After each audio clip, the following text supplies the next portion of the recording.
한정희는 아침 햇살이 창문을 통해 스며드는 것을 바라보며 침대에서 일어났다. 75세 생일.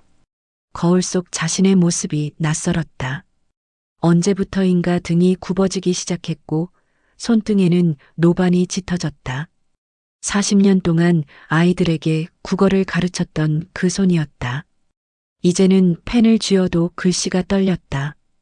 부엌에서 혼자 끓인 미역국 냄새가 쓸쓸했다.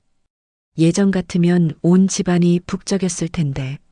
남편이 세상을 떠난 지 벌써 3년, 딸은 멀리 캐나다에 살고 있었다. 유일한 가족인 아들 도윤은 바쁘다는 핑계로 한 달에 한 번 얼굴 보기도 어려웠다. 정희는 찬장에서 꺼낸 그릇이 너무 크다는 걸 깨달았다. 혼자 먹기에는 모든 것이 과분했다. 미역국을 한 숟가락 떠서 입에 넣었지만 맛이 느껴지지 않았다. 입맛마저 변해버린 것 같았다. 전화벨이 울렸다. 도윤이었다. 어머니 생신 축하드려요. 오늘 오후에 들를게요. 목소리만 들어도 뭔가 다른 얘기를 꺼낼 거라는 직감이 들었다. 정희는 그 직감이 맞기를 바라지 않았다. 오후 3시 도윤이 왔다. 정장 차림에 서류 가방을 든 모습이 아들이라기보다는 영업사원 같았다. 그는 소파에 앉자마자 서류 봉투를 꺼냈다. 어머니 혼자 사시기 힘드시죠? 제가 좋은 곳을 알아봤어요. 에데라임이라는 실버타운인데요. 정희의 가슴이 철렁 내려앉았다. 예상했던 일이었지만 막상 듣고 보니 숨이 막혔다. 나는 아직 건강해. 혼자서도 잘 살 수 있어. 그게 아니에요. 어머니 혼자 계시면 저희가 걱정돼서요. 여기 보세요. 시설도 좋고 의료진도 상주하고 있어요. 도윤이 펼쳐 보인 팜플렛은 화려했다. 마치 고급 호텔 같은 건물 사진과 웃고 있는 노인들의 모습이 인쇄되어 있었다. 하지만 정희에게는 그 웃음이 진짜처럼 보이지 않았다. 사실 이미 예약금을 넣어놨어요. 다음 주에 입주하실 수 있어요. 정희는 아들을 바라봤다. 언제부터 이렇게 일방적으로 변해버린 걸까? 어린 시절 무릎에 앉아서 동화책을 읽어달라던 그 아이는 어디로 간 걸까? 나한테는 묻지도 않고. 어머니가 반대하실 줄 알아서요. 하지만 정말 좋은 곳이에요. 저도 몇 번 가서 확인해봤고요. 정희는 창밖을 바라봤다. 마당 한 구석에서 자라고 있는 감나무가 보였다. 남편과 함께 심었던 나무였다. 매년 가을이면 단감을 주렁주렁 달았다. 이제 그 감나무와도 이별해야 하는 걸까? 그날 밤 정희는 잠을 이룰 수 없었다. 방 안을 돌아다니며 하나하나 물건들을 만져봤다. 40년 전 신혼 때 샀던 화장대, 아이들이 어릴 때 긁어놓은 자국이 있는 식탁, 남편이 즐겨 읽던 책들이 꽂혀 있는 책장. 모든 것이 추억이었다. 새벽 5시가 되어서야 정희는 결심했다. 아들의 말이 맞을지도 모른다. 혼자 사는 것이 점점 버거워지고 있었다. 계단을 오르내리기도 힘들어졌고 가끔 어지러워서 넘어질 뻔한 적도 있었다. 만약 집에서 쓰러지기라도 한다면 누가 알아줄까? 정희는 휴대폰을 들고 도윤에게 전화를 걸었다. 그곳으로 가겠다. 목소리가 떨렸지만 후회하지 않으려고 했다. 이것도 선택이니까. 살아있는 동안 할 수 있는 마지막 선택일지도 모르지만. 에데라임의 정문에 서자 정희의 눈이 휘둥그레졌다. 팜플렛으로 봤을 때와는 비교할 수 없을 정도로 웅장했다. 유럽 고성을 연상시키는 건물이 푸른 잔디밭 위에 우뚝 솟아 있었다. 분수대에서는 물줄기가 하늘 높이 치솟고 있었고 정원에는 이름 모를 예쁜 꽃들이 만발해 있었다. 입구에서 정희를 맞이한 것은 30대 초반으로 보이는 여성이었다. 완벽하게 세팅된 머리와 단정한 정장, 그리고 연습된 듯한 미소가 인상적이었다. 한정희 어르신이시죠? 저는 고객관리팀의 윤지영입니다. 오늘부터 어르신의 생활을 책임지겠습니다. 윤지영의 목소리는 달콤했다. 마치 손녀가 할머니에게 말하는 것처럼 다정했다.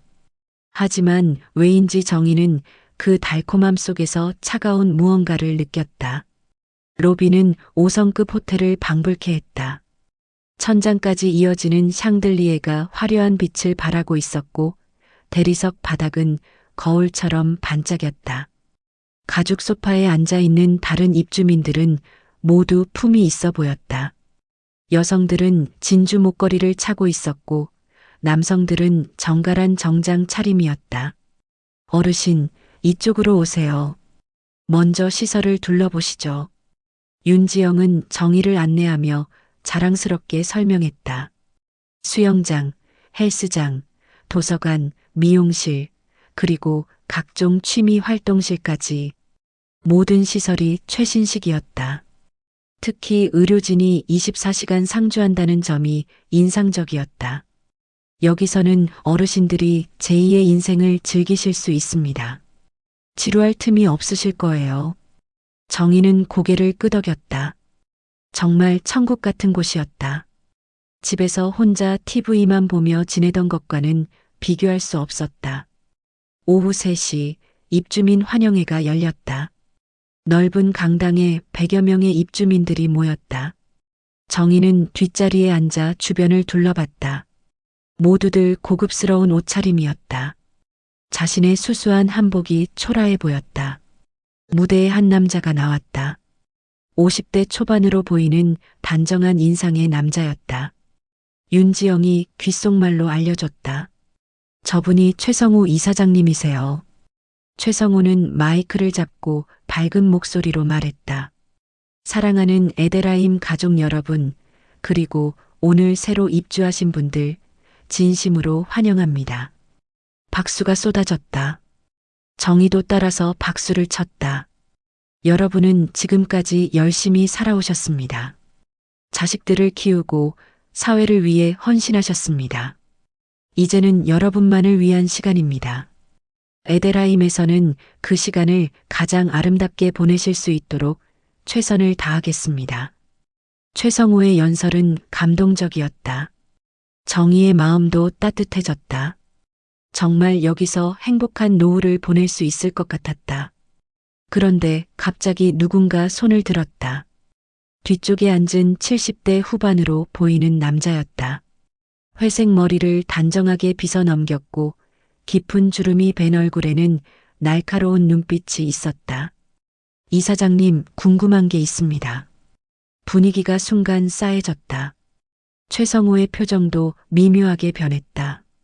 말씀하세요, 박노식 어르신. 관리비 내역을 좀 더 자세히 공개해 주실 수 있나요?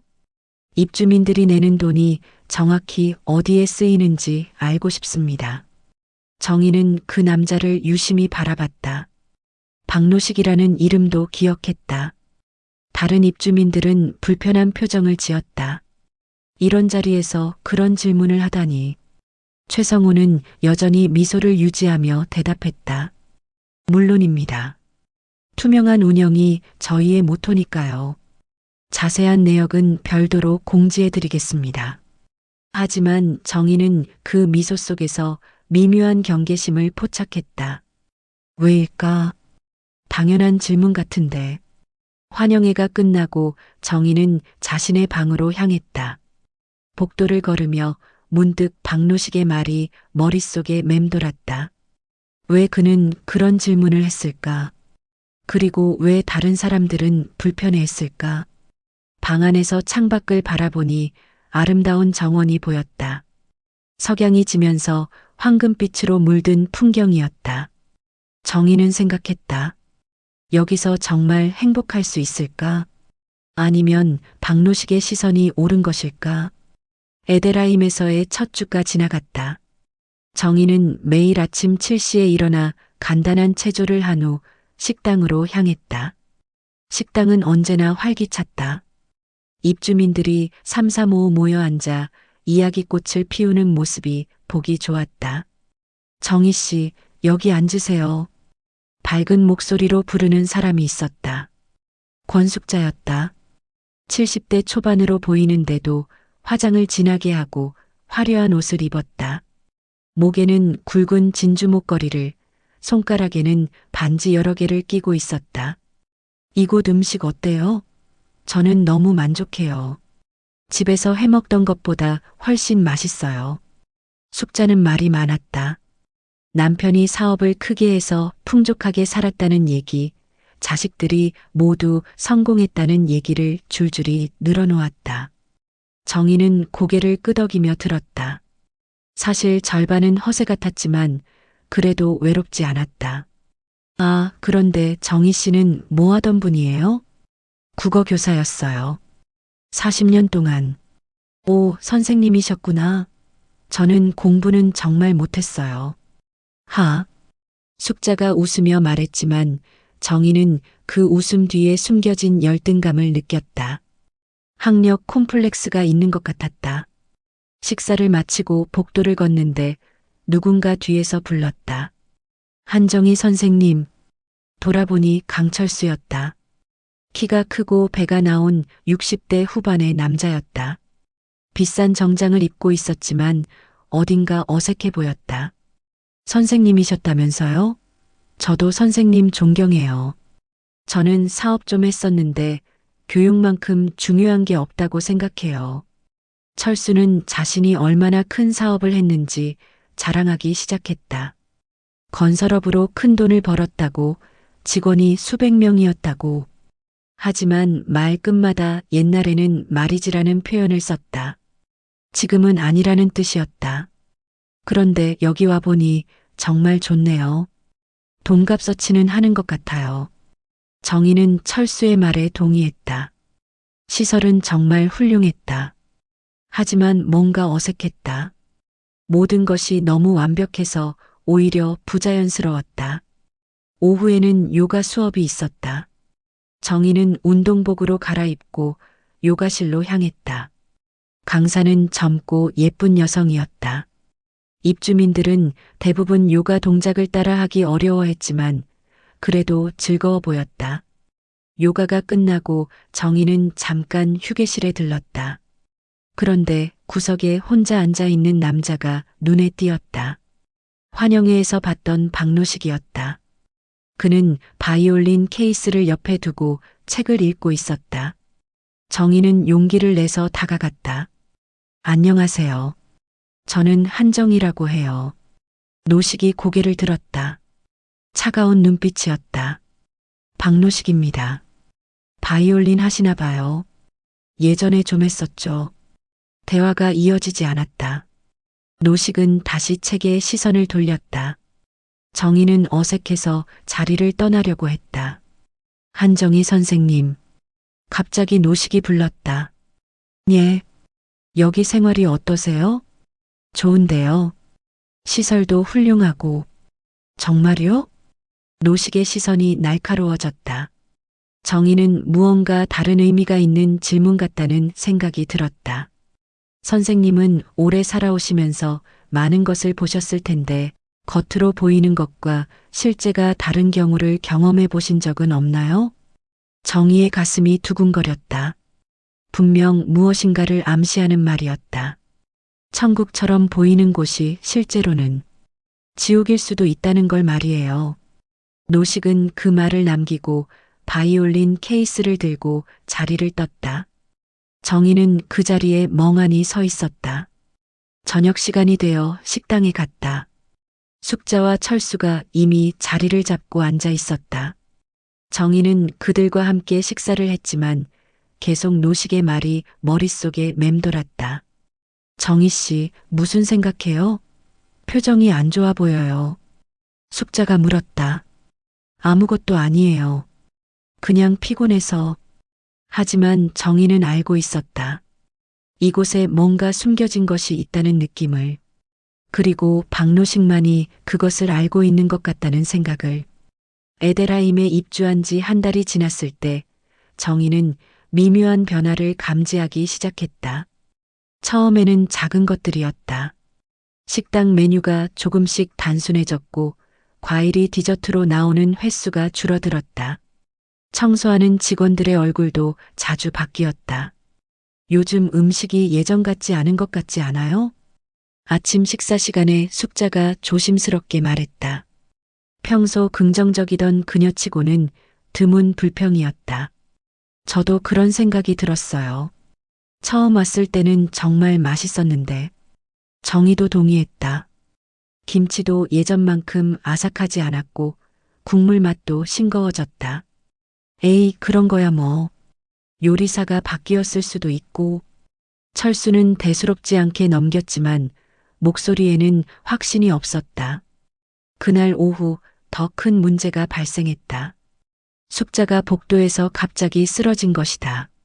정희가 산책을 마치고 돌아오는 길에 본 광경이었다. 숙자는 바닥에 주저앉아 있었고 얼굴이 창백했다. 숙자 씨, 괜찮아요? 정희는 급히 달려가서 숙자를 부축했다. 갑자기 어지러워서 가슴이 답답해요. 누군가 의료진을 부르세요. 정희가 소리쳤다. 다른 입주민들도 몰려들었다. 하지만 아무도 나서지 않았다. 모두 당황한 표정으로 서 있을 뿐이었다. 10분이나 지나서야 간호사가 나타났다. 젊은 여자 간호사였는데 표정이 귀찮다는 듯했다. 뭐가 문제인가요? 갑자기 쓰러졌어요. 가슴 통증을 호소하고 있고요. 일어나실 수 있나요? 의무실로 가서 확인해 봐야겠어요. 간호사의 대응은 너무 안이했다. 정희는 불안했다. 만약 심장 문제라면 응급처치를 해야 하는 것 아닌가? 숙자는 간신히 일어나서 의무실로 갔다. 정희도 따라갔다. 의무실은 생각보다 소규모였다. 의사는 보이지 않고 간호사 한 명만 있었다. 혈압을 재봅시다. 간호사가 기계적으로 말했다. 숙자의 혈압을 재더니 기록지에 뭔가 적었다. 혈압이 조금 높네요. 약을 드릴게요. 오늘은 푹 쉬세요. 의사 선생님은 안 계신가요? 정희가 물었다. 지금 외부 진료 중이세요. 내일 오시면 진료받으실 수 있어요. 정희는 의아했다. 24시간 의료진 상주가 이곳의 장점이라고 했는데 정작 필요할 때 의사가 없다니. 그 사건 이후 정희는 이곳의 다른 면을 보게 되었다. 청소가 예전만큼 꼼꼼하지 않았다. 화장지나 수건 같은 소모품도 자주 떨어졌다. 그리고 직원들의 표정이 예전처럼 밝지 않았다. 며칠 후 정희는 박노식을 다시 만났다. 도서관에서였다. 그는 구석자리에 앉아서 신문을 읽고 있었다. 노식 씨. 정희가 다가가자 노식이 고개를 들었다. 아, 한정희 선생님. 숙자 씨 일 들으셨죠? 예. 어떻게 지내세요? 다행히 큰 문제는 없대요. 그런데 의료진 대응이 좀 아쉬웠어요. 노식의 눈빛이 날카로워졌다. 선생님도 느끼셨나 보네요. 뭐요? 이곳이 처음 약속했던 것과 다르다는 걸 말이에요. 정희는 주변을 둘러봤다. 다른 사람이 듣고 있는지 확인한 후 목소리를 낮췄다. 정확히 무슨 뜻이에요? 음식, 청소, 의료 서비스. 모든 게 조금씩 축소되고 있어요. 입주 초기에는 좋은 인상을 주려고 최선을 다하다가 시간이 지나면 서서히 비용을 줄이는 거죠. 정말요? 입주민들이 이미 큰 돈을 내고 들어왔으니까 이제는 운영비를 아끼려는 거예요. 정희는 충격을 받았다. 정말 그런 일이 가능할까? 증거가 있어요? 아직은 확실한 건 없어요. 하지만 제가 여러 곳을 다녀봤거든요. 이런 패턴을 본 적이 있어요. 노식이 신문을 덮으며 말했다. 선생님 조심하세요. 이곳은 생각보다 복잡한 곳일지도 모르니까. 정희는 그날 밤 잠을 이루지 못했다. 노식의 말이 맞다면 자신은 속은 것일까? 아니면 그가 너무 의심이 많은 것일까? 하지만 최근에 느낀 변화들을 생각해보면 그의 말이 틀린 것 같지는 않았다. 창밖을 보니 에데라임의 아름다운 정원이 달빛에 비치고 있었다. 하지만 이제는 그 아름다움이 가면처럼 느껴졌다. 진실은 그 아래 숨겨져 있는 것 같았다. 정희가 에데라임의 실체를 의심하기 시작한 지 일주일 후 결정적인 순간이 왔다. 그날 오후 정희는 화장실에 가기 위해 관리사무소 쪽으로 걸어가고 있었다. 복도 끝 모서리를 돌아서는 순간 익숙한 목소리가 들렸다. 최성우 이사장의 목소리였다. 그리고 윤지영의 목소리도 섞여 있었다. 정희는 본능적으로 발걸음을 멈췄다. 그들이 나누는 대화가 심상치 않았기 때문이다. 이번 분기 수익은 어때? 예상보다 20% 정도 더 좋습니다. 식단 조정과 인력 감축이 효과를 봤어요. 좋아. 입주민들 반응은? 아직까지는 큰 불만이 없어요.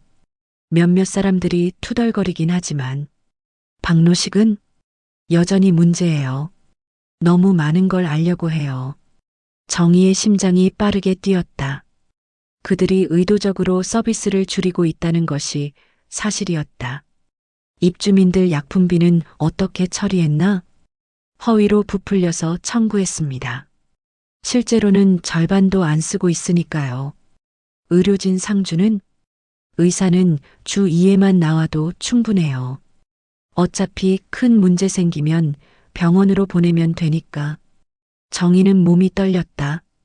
자신들이 낸 돈이 이렇게 사용되고 있다니. 24시간 의료 서비스라는 것도 거짓말이었다. 그런데 혹시 입주민 중에 의심하는 사람이 더 있을까? 한정이라는 전직 교사가 있어요. 박노식과 가까워지고 있더라고요. 정희의 이름이 나오자 온몸에 소름이 돋았다. 그들이 자신을 감시하고 있었던 것이다. 조심해서 관리해. 문제가 커지기 전에. 알겠습니다. 발소리가 가까워지고 있었다. 정희는 급히 화장실로 들어갔다. 가슴이 터질 듯 뛰었다. 거울 속 자신의 얼굴이 창백했다. 정희는 그 대화를 들은 충격에서 쉽게 벗어날 수 없었다. 점심 식사 시간에도 음식이 넘어가지 않았다. 숙자와 철수가 평소처럼 잡담을 나누었지만 정희는 제대로 들리지 않았다. 정희 씨, 오늘 왜 그래요? 몸이 안 좋아요? 숙자가 걱정스럽게 물었다. 아니에요. 괜찮아요. 하지만 괜찮지 않았다. 자신이 속고 있다는 사실보다도 다른 입주민들도 모르는 채 당하고 있다는 게 더 화가 났다. 특히 숙자 같은 사람들은 여전히 이곳을 신뢰하고 있었다. 오후에 정희는 박노식을 찾았다. 그는 음악실에서 바이올린 연습을 하고 있었다. 슬픈 멜로디가 방 안에 퍼져 있었다. 노식 씨, 문을 두드리자 연주가 멈췄다. 들어오세요. 정희는 문을 닫고 조심스럽게 말했다. 할 얘기가 있어요. 중요한 얘기. 노식의 눈빛이 날카로워졌다. 무슨 일이에요? 정희는 오늘 들은 대화를 자세히 전했다. 노식의 표정은 점점 굳어졌다. 역시 제 추측이 맞았군요. 이제 어떻게 해야 하죠? 증거를 모아야 해요. 대화만으로는 부족해요. 어떤 증거요? 관리비 내역, 의료비 청구서, 실제 의료진 근무 기록. 이런 것들이요. 정희는 막막했다. 그런 걸 어떻게 구하나? 하지만 위험해요. 윤지영이 우리를 의심하고 있어요. 그렇다고 가만히 있을 순 없잖아요.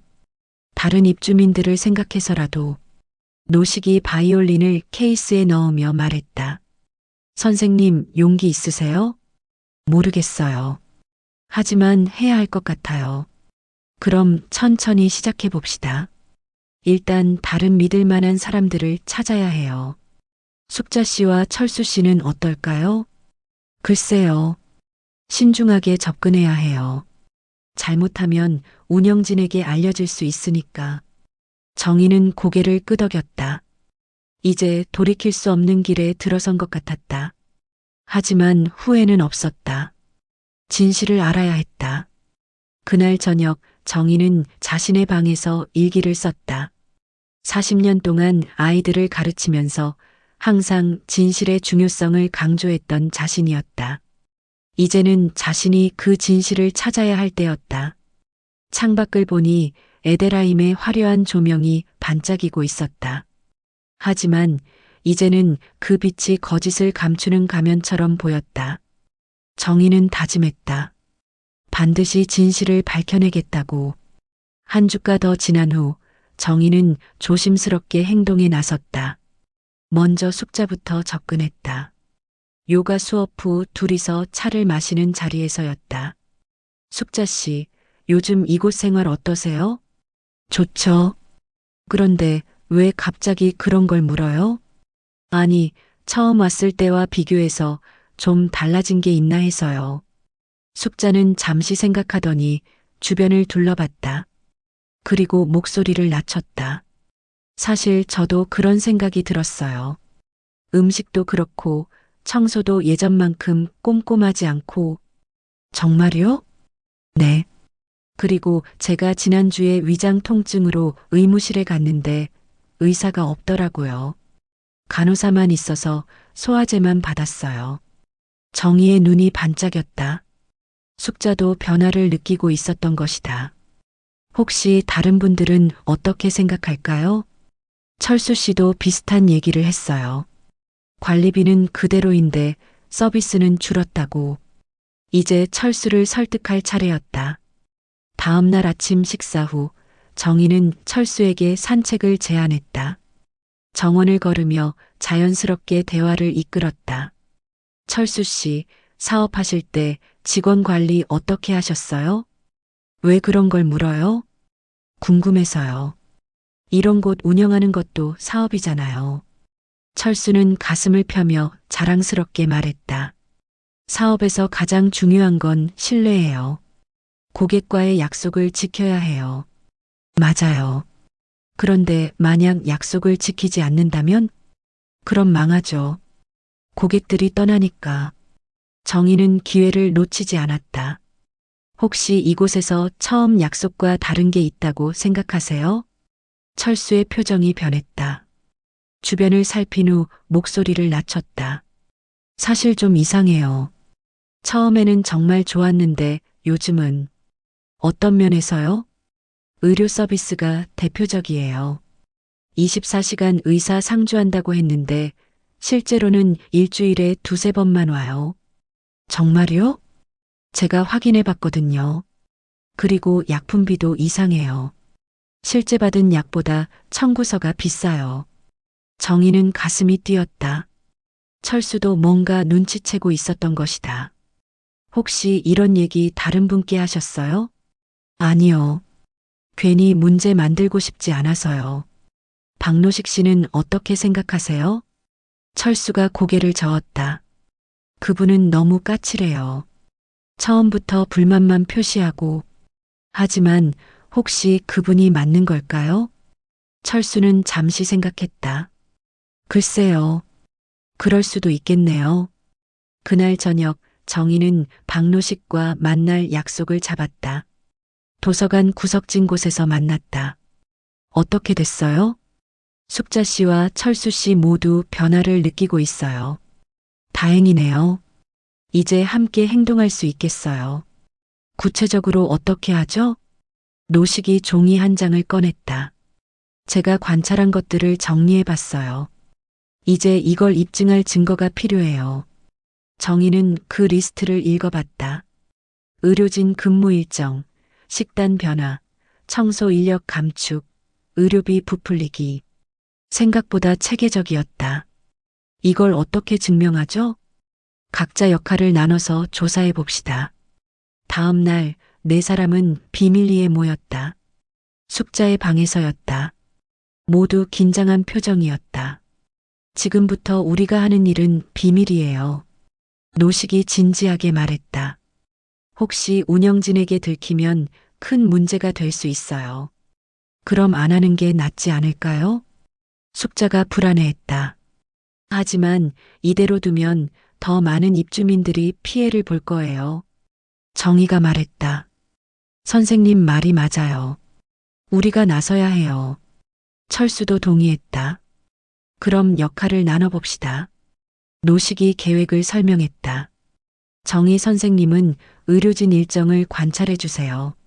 숙자 씨는 식당 운영 상황을, 철수 씨는 관리비 관련 서류를 확인해 주세요.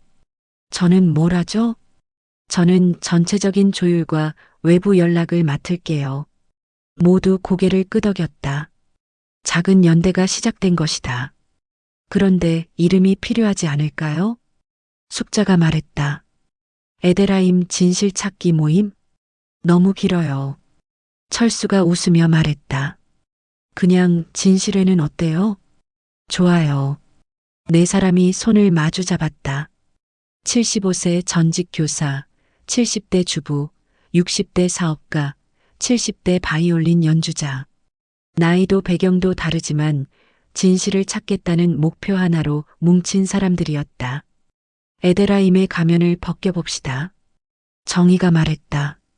모두의 눈빛이 결연했다. 진실회가 활동을 시작한 지 2주가 지났다. 네 사람은 각자 맡은 역할을 충실히 수행했다. 정의는 매일 의무실 주변을 지나며 의료진 근무 패턴을 파악했다. 실제로 의사는 주 2회만 나왔고 간호사도 오후 6시 이후에는 없었다. 숙자는 식당 직원들과 친해져서 많은 정보를 얻었다. 원래 3명이었던 요리사가 2명으로 줄었고 식재료 예산도 20% 삭감되었다는 것을 알아냈다. 철수는 자신의 사업 경험을 살려 관리비 구조를 분석했다. 청구서의 여러 항목 중 의료비와 시설 유지비가 실제보다 부풀려져 있다는 의혹을 제기했다. 하지만 그들의 움직임은 오래 숨겨질 수 없었다. 윤지영의 눈은 생각보다 예리했다. 어느 날 아침 철수가 관리사무소에 관리비 내역을 요청하러 갔다가 예상치 못한 반응을 받았다. 철수 어르신, 요즘 관리비에 관심이 많으시네요.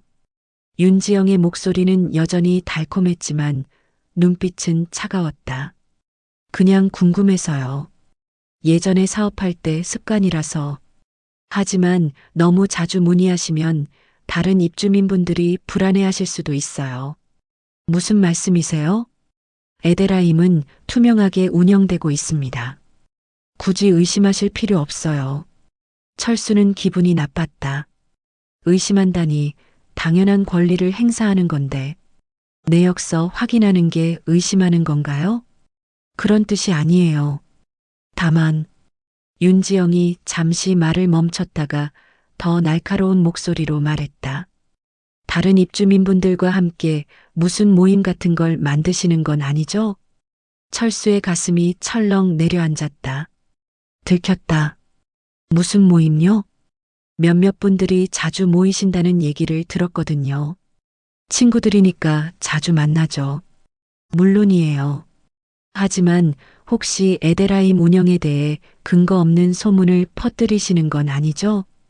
협박이었다. 철수는 화가 났지만 참았다. 그런 일은 없습니다. 다행이네요. 앞으로도 조심해 주세요. 철수는 관리사무소를 나오며 등줄기에 식은땀이 흘렀다. 완전히 감시당하고 있었다. 한편 숙자도 비슷한 경험을 했다. 식당에서 직원과 대화하던 중 갑자기 관리 직원이 나타났다. 숙자 어르신, 직원들과 무슨 얘기를 나누고 계세요? 그냥 잡담이에요. 직원들이 업무에 집중할 수 있도록 도와주세요. 그 후부터 식당 직원들은 숙자를 피했다. 누군가 지시를 내렸음이 분명했다. 가장 노골적인 압박을 받은 것은 정의였다.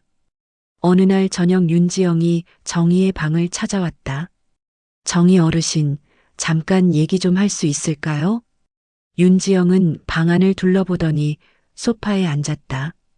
어르신께서 요즘 다른 입주민분들과 자주 만나시죠? 네, 친구들이니까요. 좋은 일이에요. 하지만 혹시 불필요한 걱정을 끼치고 계시는 건 아닌지 궁금해서요. 정희는 침착하게 대답했다. 무슨 걱정요?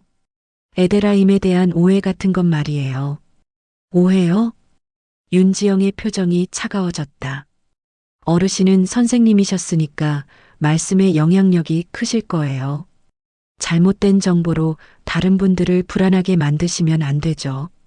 협박의 수위가 올라갔다. 저는 사실만 말해요. 사실이요? 어르신이 알고 계신 게 정말 사실인지 확실하세요? 뭔가 숨기실 게 있나 보네요. 정의가 정면으로 맞받아치자 윤지영의 눈빛이 더욱 날카로워졌다. 어르신, 에데라임은 어르신의 집이에요. 하지만 규칙이 있죠. 다른 입주민분들의 평화를 해치는 행동은 제재를 받을 수 있어요. 제재요? 네. 심한 경우에는 퇴거도 가능해요. 정의는 충격을 받았다. 퇴거라니. 법적 근거가 있나요? 계약서를 다시 한번 읽어보세요. 분명 나와 있을 거예요. 윤지영은 그 말을 남기고 방을 나갔다. 정희는 떨리는 손으로 계약서를 꺼냈다. 정말로 시설 운영에 해가 되는 행위 시 퇴거 가능하다고 되어 있었다. 그날 밤 네 사람은 긴급히 만났다. 모두 비슷한 압박을 받았다는 것을 확인했다. 이제 정말 위험해졌어요. 숙자가 불안해했다. 하지만 이건 오히려 좋은 신호예요. 노식이 말했다. 왜요? 그들이 우리를 두려워하고 있다는 뜻이거든요. 우리가 진실에 가까워지고 있다는 거죠. 하지만 쫓겨날 수도 있어요. 철수가 걱정했다. 그럼 더 조심스럽게 행동해야겠네요. 하지만 멈출 수는 없어요. 정의가 단호하게 말했다. 이제 정말로 증거를 찾아야 해요. 더 늦기 전에 네 사람의 눈빛이 더욱 결연해졌다. 압박이 거세질수록 진실은 가까워지고 있었다. 압박이 심해진 후 진실의 멤버들은 더욱 조심스럽게 행동했다. 공개적으로 만나는 대신 개별적으로 연락을 주고받으며 정보를 공유했다. 하지만 시간은 그들 편이 아니었다. 결정적인 기회가 온 것은 한 달 후였다. 에데라임에서 개원 3주년 기념 행사를 준비하고 있었다. 모든 직원들이 행사 준비로 바빠하는 틈을 타서 철수가 관리사무소에 들어갈 기회를 얻었다. 지금이 기회예요. 철수는 심장이 터질 듯 뛰는 가운데 관리사무소로 들어갔다. 다행히 아무도 없었다. 그는 재빨리 컴퓨터 앞으로 갔다. 사업을 하면서 익힌 간단한 컴퓨터 기술로 파일들을 뒤져봤다. 있다. 관리비 장부와 의료비 청구 내역이 파일로 저장되어 있었다. 철수는 핸드폰으로 화면을 촬영했다. 실제 의료비는 청구액의 절반도 안 됐고 청소비와 식비도 실제보다 훨씬 부풀려져 있었다. 그런데 갑자기 발소리가 들렸다. 누군가 오고 있었다. 철수는 황급히 컴퓨터를 끄고 자리에서 일어났다. 철수 어르신? 윤지영이 문 앞에 나타났다. 표정이 굳어 있었다. 아, 잠깐 들렀는데 아무도 없네요. 무슨 일로 오셨어요? 관리비 문의가 있어서요. 윤지영의 눈빛이 의심스럽게 철수를 훑어봤다. 컴퓨터를 사용하셨나요? 아니요. 그냥 잠깐 기다렸을 뿐이에요. 하지만 윤지영은 철수가 뭔가 했다는 것을 직감했다. 그날 이후 철수에 대한 감시가 더욱 심해졌다. 한편 정의는 다른 방법으로 증거를 찾고 있었다. 의료진과 친해진 간호사 한 명에게서 중요한 정보를 얻었다. 사실 의료진 상주는 거짓말이에요. 젊은 간호사가 조심스럽게 말했다. 의사 선생님은 일주일에 2번만 오시고 저희도 교대 근무라서 밤에는 아무도 없어요. 그럼 응급 상황이 생기면 119를 불러야죠. 여기서 할 수 있는 게 별로 없어요. 이런 걸 왜 말씀해 주세요? 저도 양심이 있거든요. 입주민분들이 많은 돈을 내고 들어왔는데 약속과 다르면 안 되죠.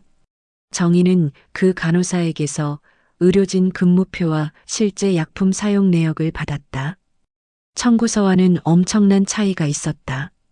노식은 외부 연락을 담당했다. 그는 예전에 알던 기자에게 연락을 취했다. 시니어 전문 매체에서 일하는 기자였다. 정말 그런 일이 있나요? 네. 증거도 있어요. 심각한 문제네요. 한번 취재해 볼게요. 기자는 관심을 보였다. 하지만 확실한 증거가 더 필요했다. 드디어 3주년 기념행사 날이 왔다. 모든 입주민들이 강당에 모였다. 최성호 이사장의 축사가 시작되었다. 사랑하는 에데라임 가족 여러분, 3년 동안 저희와 함께 해주셔서 감사합니다. 박수가 쏟아졌다. 정희는 그 박수 소리가 공허하게 들렸다. 앞으로도 최고의 서비스로 여러분의 행복한 노후를 책임지겠습니다. 그때였다. 박노식이 일어났다. 이사장님, 질문이 있습니다. 분위기가 싸해졌다. 최성호의 표정도 굳어졌다. 말씀하세요. 3년 전 약속하신 것들이 제대로 지켜지고 있나요? 무슨 뜻인지요? 24시간 의료진 상주, 최고급 식단, 완벽한 시설 관리. 이런 것들 말이에요. 입주민들이 웅성거렸다. 노식의 질문에 관심을 보이기 시작했다. 물론 약속대로 운영하고 있습니다. 정말요? 그럼 이건 뭡니까? 노식이 서류를 꺼냈다. 철수가 찍은 사진들과 정희가 구한 의료 기록들이었다. 실제 의료비는 청구액의 절반도 안 되고 의사는 주 2회만 근무하고 있어요. 강당이 술렁였다. 입주민들이 논란표로 서로를 바라봤다. 그건 잘못된 정보입니다. 최성호가 당황하며 말했다. 잘못된 정보라고요? 그럼 이 서류들은 가짜인가요? 정의도 일어났다. 저희가 한 달 동안 조사한 결과예요. 여러분이 낸 돈이 약속대로 쓰이지 않고 있어요. 이제 입주민들이 웅성거리기 시작했다. 의료비 부풀리기, 서비스 축소. 그들이 느꼈던 막연한 불만이 구체적인 형태로 드러나고 있었다. 잠깐요. 최성호가 마이크를 잡고 소리쳤다. 이런 근거 없는 주장으로 분위기를 어지럽히지 마세요. 근거 없다고요? 숙자도 일어났다. 평소 온순했던 그녀가 목소리를 높였다. 저희가 직접 확인한 건데요. 의사 선생님이 주 2회만 오시는 것도, 식단이 축소된 것도 다 사실이에요. 맞아요. 다른 입주민들도 하나둘 동조하기 시작했다. 저도 궁금했어요. 관리비는 그대로인데 왜 서비스가 줄어드는지. 의료진 24시간 상주한다고 해놓고 밤에는 아무도 없잖아요. 강당이 술렁거렸다. 최성우와 윤지영의 얼굴이 창백해졌다. 여러분, 진정하세요. 이건 오해입니다. 하지만 입주민들의 분노는 걷잡을 수 없었다. 평소 억눌러왔던 불만이 터져나오고 있었다. 그때 강당 뒤쪽 문이 열렸다. 카메라를 든 기자와 촬영 기사가 들어왔다. 노식이 미리 연락해둔 언론이었다. 취재 중입니다. 기자가 소리쳤다. 최성우의 얼굴이 더욱 굳어졌다. 누가 허락했나요? 당장 나가세요. 공개적인 장소에서 공익 관련 취재를 하는 건데요. 윤지영이 직원들에게 신호를 보냈다. 몇 명의 직원들이 기자를 막으려 했다. 하지만 이미 늦었다. 입주민들의 항해 장면이 카메라에 담기고 있었다. 우리 돈 돌려줘요. 사기꾼들. 입주민들이 소리치기 시작했다. 철수가 큰 소리로 외쳤다. 여러분, 저희가 조사한 증거를 보세요. 철수가 핸드폰으로 찍은 장부 사진을 큰 화면에 띄웠다. 실제 지출과 청구 금액의 차이가 명백히 드러났다. 의료비는 실제 사용액의 3배로 청구되고 있어요. 식비도 마찬가지예요. 정희가 의료진 근무표를 들어보였다. 24시간 의료진 상주는 거짓말이에요. 입주민들의 분노가 절정에 달했다. 일부는 자리에서 일어나 퇴장하기 시작했다. 우리를 바보로 아나? 돈만 밝히는 사기꾼들. 최성우가 마이크를 잡고 필사적으로 해명하려 했다. 여러분, 오해입니다. 저희는.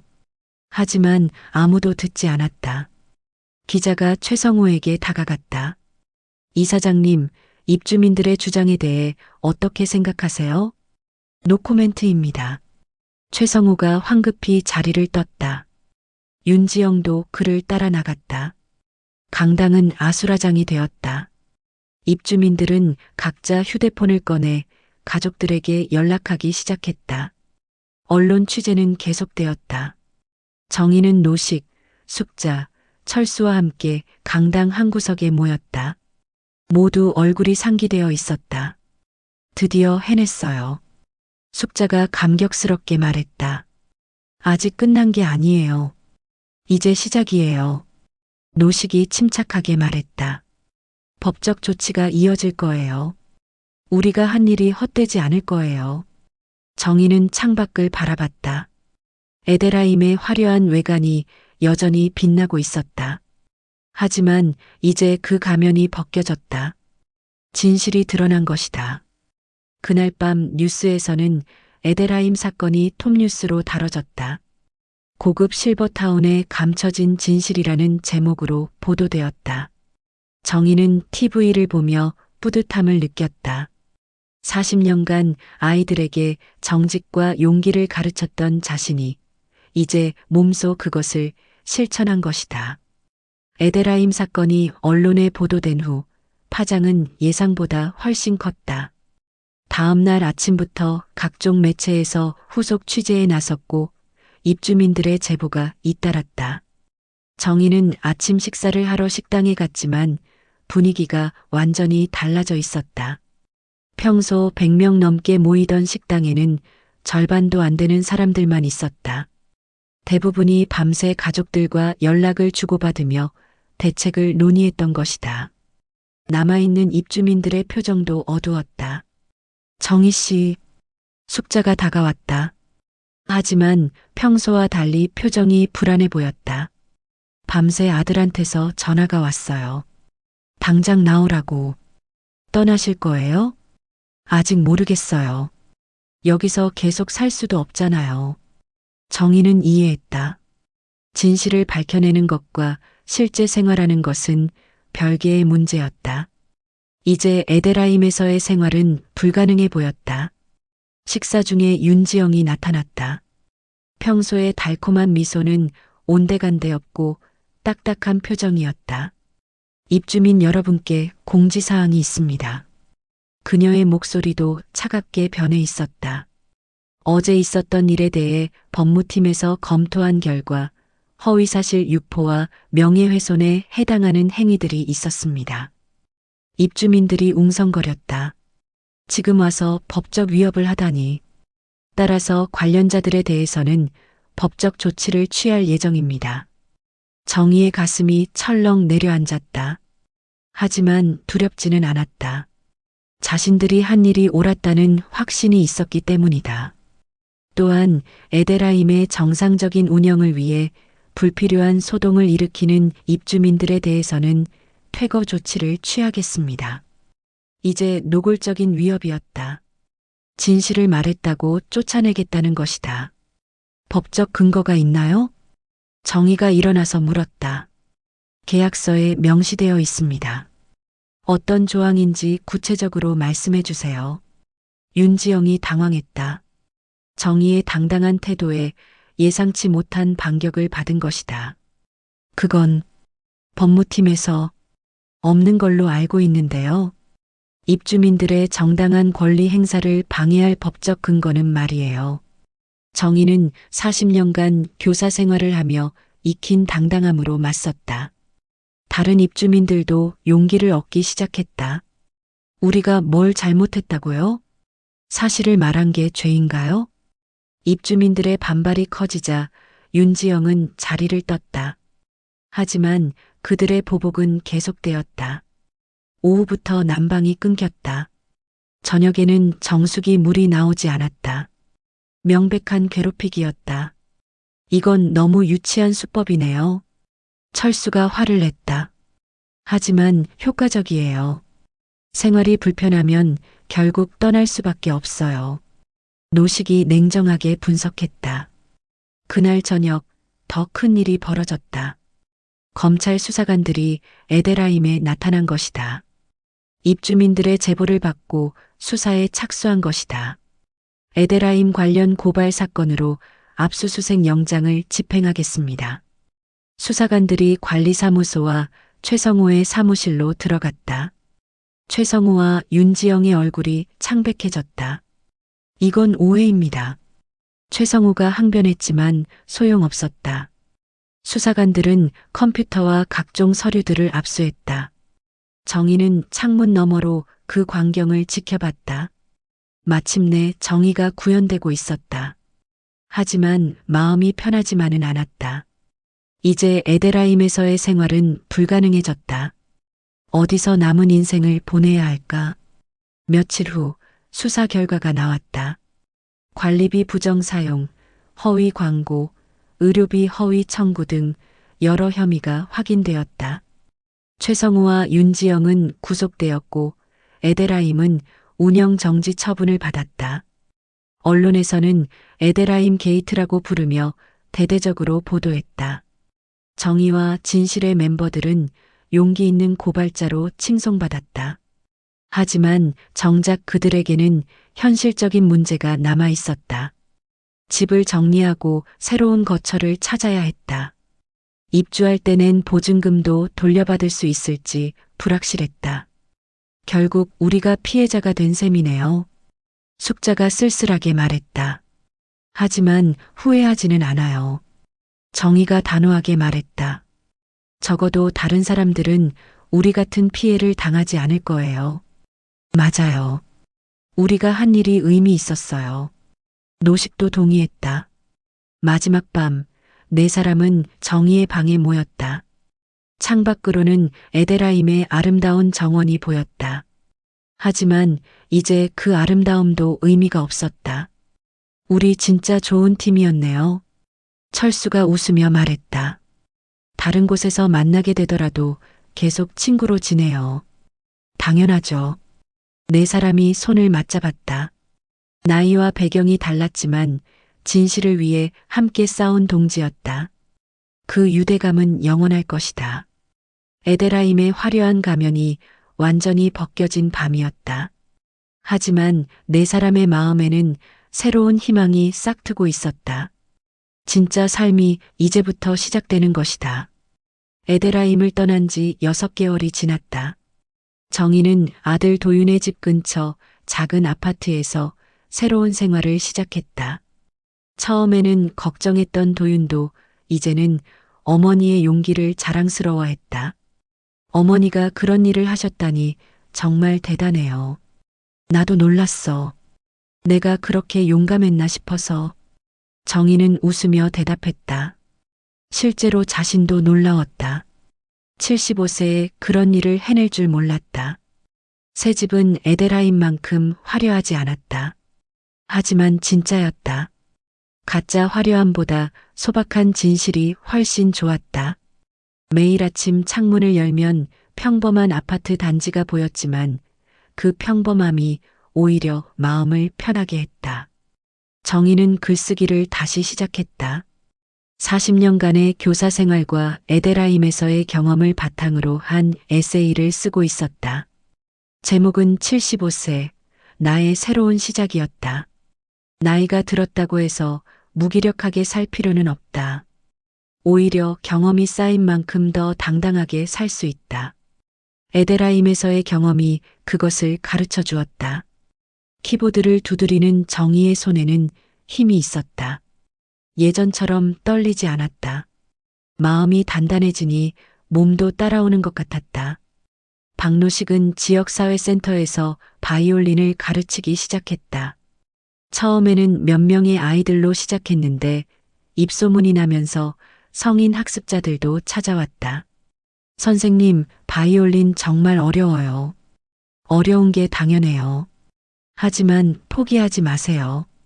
저도 75세에 새로운 도전을 했거든요. 노식은 학생들에게 에데라임 이야기를 들려주곤 했다. 나이에 관계없이 정의를 위해 싸울 수 있다는 것을 가르쳤다. 그의 연주도 달라졌다. 예전보다 더 깊고 따뜻한 음색이 났다. 진실을 위해 싸운 경험이 음악에도 영향을 준 것 같았다. 권숙자는 아들 집에서 손자, 손녀를 돌보며 새로운 역할을 찾았다. 하지만 예전처럼 허세를 부리지 않았다. 에데라임 경험이 그녀를 겸손하게 만들었다. 할머니, 옛날에 정말 나쁜 사람들과 싸우셨어요? 손녀가 물었다. 응. 할머니도 용감할 때가 있었어. 지금도 용감해 보여요. 숙자는 손녀를 안으며 뿌듯했다. 에데라임에서 허세로 가득했던 자신보다 지금의 모습이 훨씬 좋았다. 강철수는 작은 건설 용역업체를 다시 시작했다. 규모는 예전보다 훨씬 작았지만 정직하게 운영했다.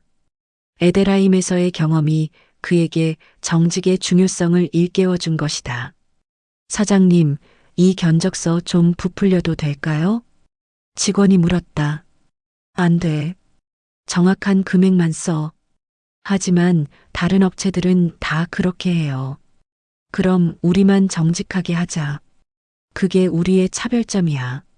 철수는 에데라임에서 배운 교훈을 사업에 적용했다.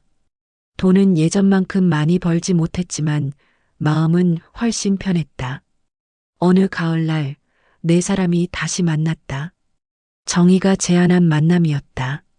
서울 시내 한 조용한 카페에서 만났다.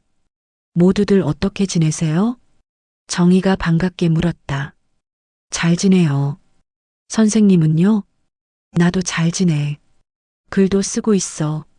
네 사람은 서로의 근황을 나누었다. 모두 나름대로 새로운 인생을 찾아가고 있었다. 에데라임 이후 소식 들었어요? 철수가 물었다. 최성우는 3년 실형을 받았대요. 윤지영도 2년. 당연한 결과네요. 그리고 입주민들 대부분 보증금을 돌려받았다고 해요. 다행이에요. 모두 안도의 표정을 지었다. 그런데 말이에요. 정희가 조심스럽게 말했다. 우리가 한 일을 후회하지 않으시죠? 물론이죠. 오히려 자랑스러워요.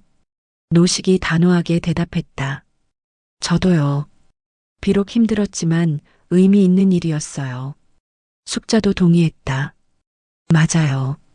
우리 나이에 그런 일을 해냈다는 게 대단해요. 철수가 웃으며 말했다. 정희는 창밖을 바라봤다. 가을 단풍이 아름다웠다.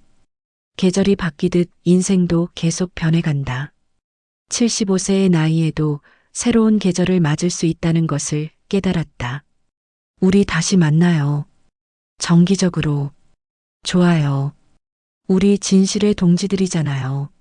네 사람이 웃었다. 진실에는 해체되었지만 우정은 계속될 것이다. 카페를 나서며 정희는 생각했다. 노년이 끝이 아니라는 것을, 오히려 새로운 시작일 수 있다는 것을. 에데라임에서의 경험이 그것을 가르쳐 주었다. 집으로 돌아가는 길, 정희는 발걸음이 가벼웠다. 내일도 글을 쓸 것이다. 자신의 경험을 다른 사람들과 나눌 것이다. 75세의 새로운 인생이 시작되었다. 에데라임의 화려한 가면은 벗겨졌지만 네 사람의 진실한 우정은 영원할 것이다. 그리고 그들의 용기 있는 행동은 많은 사람들에게 희망을 주었다. 나이는 숫자일 뿐이다. 정말 중요한 것은 어떻게 사느냐 하는 것이다. 정희는 그것을 75세에 깨달았다. 늦었다고 생각할 수도 있지만 진실을 깨닫는데 늦은 나이란 없다. 저녁 노을이 아파트 창문을 붉게 물들였다. 정희는 책상 앞에 앉아 다시 글을 쓰기 시작했다. 새로운 하루, 새로운 시작에 대한 이야기를. 오늘 이야기는 여기까지입니다. 화려해 보이는 노후의 삶도 결국 진실과 용기 없이는 지켜낼 수 없다는 걸 다시 느끼게 되네요. 나이 들어서도 우리는 여전히 새로운 선택을 할 수 있고 다시 시작할 수 있습니다. 이 영상이 마음에 와 닿으셨다면 구독과 좋아요, 알림 설정 부탁드립니다. 여러분의 작은 관심이 앞으로 더 좋은 이야기를 만드는 큰 힘이 됩니다. 다음 영상에서 또 뵙겠습니다. 감사합니다.